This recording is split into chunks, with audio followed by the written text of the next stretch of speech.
intensity that she was very much a woman. "You didn't come to drool over him, you came to reprimand him." "Mr. Song, I'm Natalie Sobol." She stuck out her hand, relieved to see how steady it was. "It's a pleasure to finally meet you in person." "Miss Sobol." He nodded, accepting her proffered hand.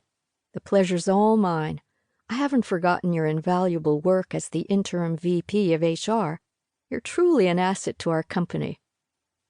His compliment brought color to her cheeks, and sparks skipped along her skin as her body responded to the warmth of his hand. She noticed how his broad shoulders and muscular arms strained against the confines of his dress shirt.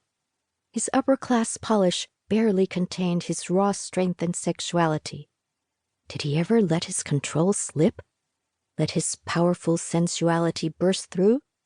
Natalie suddenly wanted to be the one to shatter his control. "What can I do for you?" he asked. Startled out of her reverie, she tugged on her hand to break contact. For a second, it felt as though he tightened his grip, but then she was free. With her expression restored to polite indifference, she placed the folder on his desk.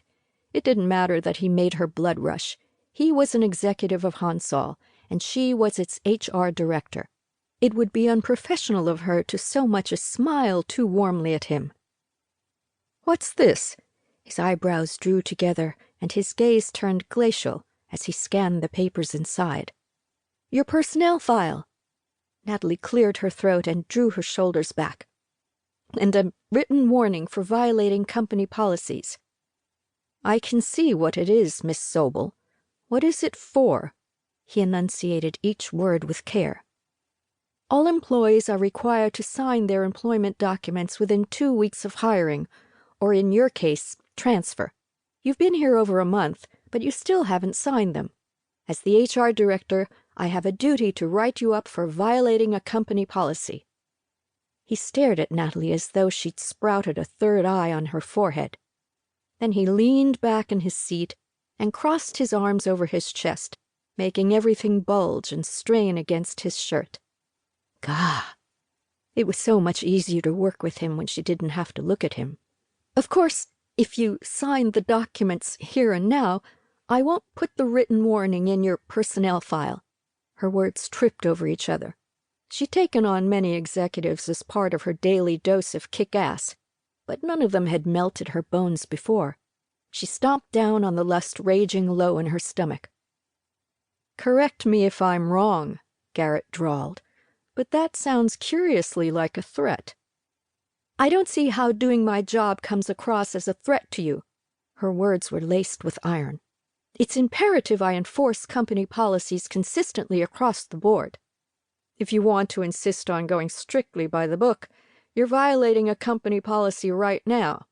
Employees are entitled to a verbal warning prior to a written warning. Isn't that correct, Miss Sobol?" She already knew he was well versed in the company policies, but she was impressed nonetheless. Unfortunately for him, she knew them better. "HR gave you countless reminders. Those were more than adequate preliminary warnings. But if you prefer the process to be more official, I'll be sure to invite you to my office for your next verbal warning." "I appreciate your dedication to Hansol." His full lips quirked into a sexy grin in an abrupt shift of mood. Or tactic. "Why don't I sign the documents now? Please, have a seat." Damn it! She was dying to get out of his office. She didn't understand her reaction to him, and she didn't like it, but he'd effectively trapped her. Gritting her teeth, she sat down and clasped her hands on her lap. Virility radiated from him. She'd seen good-looking men before, but she hadn't been so attracted to a man since forever. He worked his way through the short stack of papers. His shirt sleeves were rolled past his elbows, exposing solid forearms that looked smooth and tanned, as if he spent his days in the sun rather than in an office building. She bit her lip, unable to stop imagining the rest of him.